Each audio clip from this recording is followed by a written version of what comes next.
another question we got, Layah, from Iraq. So, crypto isn't my thing. As someone living paycheck to paycheck, normal person, should we care about it or get into it? It's easy to see crypto as just gambling, disposable income. And look, Eric, thanks for the question, but this is anything, man. So, if you don't need to just ask crypto questions, anything y'all want to ask in the chat, but Layah, you want to take this one? Yeah, of course. So I would just stay away from crypto in general, as it is, often it's a casino. I would stick to something like Bitcoin. As a normal person living paycheck to paycheck, you do need to store your money somewhere. You need a store of value so that you're protected against inflation.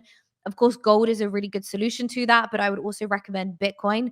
I would definitely stay away from trying to catch the next pump on meme coins and shit coins. I'd stay away from Pepe and all the others, Doge, Sheeb, and I don't know. There's so many. Stay away, okay? And I would really stick to Bitcoin. I even think ETH is going to do quite well. I don't personally like ETH, but I think it will do quite well in the next bull market. So I'm also personally holding ETH. So if you feel like you have a little extra appetite for some little extra risk, then I'd consider ETH. But in general, I would certainly stick to Bitcoin. You definitely need a hedge against inflation.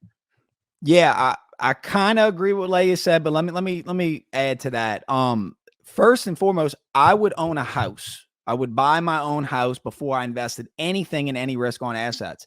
Then the next thing I would do is I would spend more time just educating myself on the different coins, on the 4-year cycle, on the Bitcoin halving, and I would read the Bitcoin white papers. The education's free.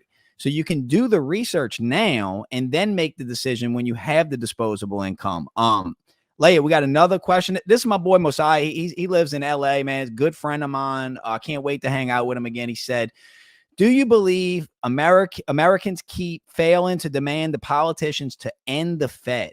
This is what should be demanded by us during the time of elections. Ron Paul was the best there was in regards to that. So I guess the question is, do you believe Americans were failing to at least audit the Fed? But what do you think of that, Layah? What do you think of the Federal Reserve?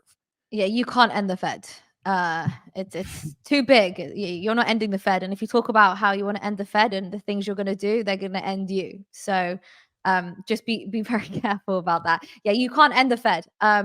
What you can do is, as I always say, is you can peacefully protest and opt out. And buying Bitcoin is a great way to do that. I don't think there's going to be any kind of like uproar, march into the Federal Reserve and shut that thing down. You can't end it. It's too big. It's too big to destroy. It's literally the foundation of American society. It's all interconnected everywhere, not just American society, but the world. It's too connected. It's too big. The best thing to do is to just choose a different system. And with that in mind, if enough people adopt a different system, then that naturally will weaken the current system, and so on until eventually, maybe one day, it does end. I think every fiat currency has its lifespan, and the US dollar will certainly see its day that it dies. But I don't think any kind of demanding politicians to end the Fed is going to be the solution. There's a reason Ron Paul, didn't become president.